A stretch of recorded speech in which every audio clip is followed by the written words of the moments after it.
Welcome back, ladies and gentlemen, to a brand new box office breakdown show here on Match Talks Movies. We're talking the box office of this past weekend with June 24th to June 26th. We had two new releases hit the marketplace this past weekend. So as the domestic box office in the worldwide box office, as we have a new #1 movie of the year that we're going to break down here on the channel. So if you're new to the channel, please subscribe, ring the bell. I do this show every single Monday, as well as other movie reviews, TV show reviews, and movie rankings. So please subscribe and ring that bell if you're new to the channel. Also, please like the video, guys. The algorithm really needs that for more people to be able to watch the channel. Comment down below your thoughts on the box office. Are you shocked about the #1 movie of the year so far? What did you see this weekend? What are you going to see this upcoming weekend? I also want to say thank you to everyone who got us to 110 subscribers. I know that for a lot of people that might not seem like a lot, but each milestone is another one. So let's get to 120 as quickly as possible. So if you're new to the channel and you like watching my videos, please subscribe. It really, really helps a lot. So let's get into this week's box office. First, the domestic top 5. So the #1 and #2 movie this weekend were basically in a tie at 30.5 million on Sunday. Those are just the projections, but now we have finally the official numbers. And the new movie of the week was one of the two new releases this week was Elvis. And Elvis finished in first place with $31.2 million. The projections were tied with another movie at 30.5, but 31.2 million opening for Elvis. Now, this is a Warner Brothers movie, so in 45 days, it will hit HBO Max, but a really good opening. And this, while very much skewed male and definitely old range, which has been a marketplace that has not been, or I mean, this has skewed actually pretty female and male. I think more female actually saw this film this past weekend. More females, which you just don't see in movies these days, and old, which are kind of the two demographics that Hollywood's been trying to get back to the theater since the pandemic. And Elvis did a good job at that. So it had also had some IMAX screens this past weekend. It took some away from our #2 movie. But Elvis did a very good job getting first place. I think a lot of us were thinking, could it be first place? Could it be in the bottom 5? But it got #1. So congrats to Elvis and Baz Luhrmann and Warner Brothers. But the big story here is Top Gun Maverick. It was #2. As I said, it was tied heading into today with Elvis at 30.5. So 31.2 for Elvis, 29.6 for Top Gun Maverick. But another 34% drop in its 5th weekend. It's now made $520 million domestically, 520.8. We're getting into all the stats, but another just amazing hold for Top Gun Maverick. As it seems that everyone loves the movie and is going back to see it. Also, by the way, this is some IMAX screens are still showing Top Gun Maverick and will still be showing Top Gun Maverick until Wednesday, because starting on Thursday, the new movie of the week, Minions: The Rise of Gru, will be taking all of the IMAX screens this upcoming weekend. So if you still haven't seen Top Gun Maverick or even Jurassic World or Lightyear or Elvis in IMAX, this is the week, the next 2 days to do it, because starting on Thursday night, all the IMAX screens will be all to Minions. So, but again, amazing stuff. We'll get to Top Gun even deeper in a second when we talk about domestic and worldwide charts.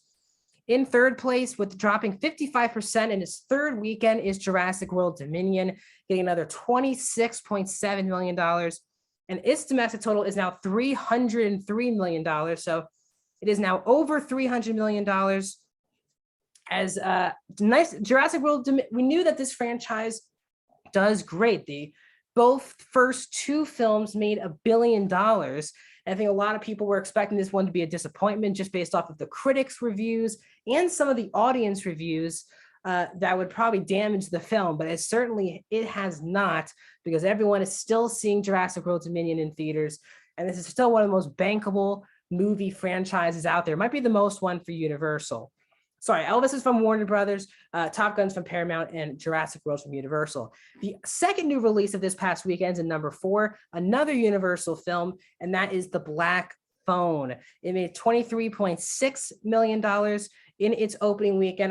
Now, this is a very low budgeted film, so this is a solid number for The Black Phone. I think a lot of people wanted it to be in that 3 range, but as you can tell, Elvis got the $31 million, and this is also a great week for movie theaters, because 4 movies this weekend made over $20 million, which is a huge win for movie theaters, because some weeks it's tough to even get a movie over 15, $10 million. The fact that we have 4 over 20 is good. It's a competitive week when you have Elvis and Top Gun and Jurassic World and Black Phone.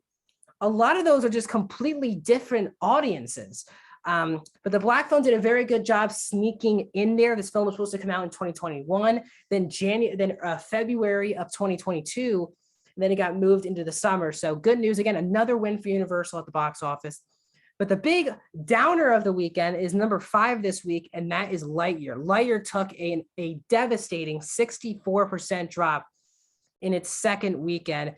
So it made Lightyear made $18.1 million this weekend, and its domestic total now is $89 million. This is tough statistically. Onward, because Onward released 1 week before the pandemic happened. So its second weekend drop is still technically the worst drop for a Pixar movie ever. And it has the worst, obviously, domestic box office total for a Pixar movie ever. But Lightyear, I don't really want to count Onward in that because it really only had 1 week where we will still lived in a normal place in society. So Lightyear just had technically the second biggest drop. If you don't really count Onward with the pandemic, in normal times, Lightyear is the worst drop in its second weekend in the entire history of Pixar. And right now, obviously with Onward, but really, if you're not counting Onward, it is currently the lowest. It's made the least amount of money for Pixar of all time. It's still not over $100 million. And the third to worst domestic total is The Good Dinosaur with 120. So Lightyear still needs to make $30 million to basically get out of second to last, or if you're really not counting Onwards, last place at Pixar. This is a devastating blow.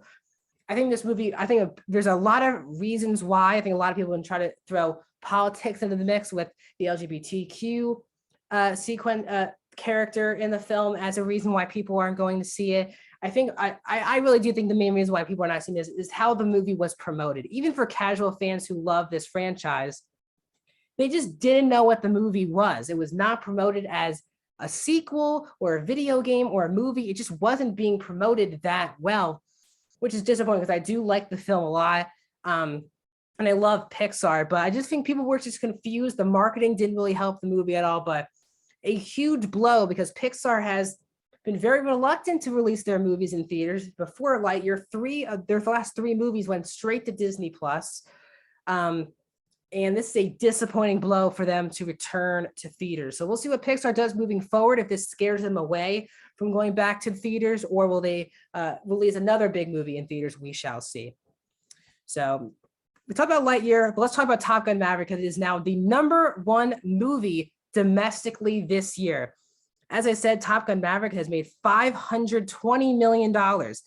It is now up $110 million on Doctor Strange in the Multiverse of Madness, which is in second place, now at $409 million. Amazing stuff that Top Gun Maverick is that much ahead of a Marvel movie. Just amazing. The Batman is in third place of $369 million.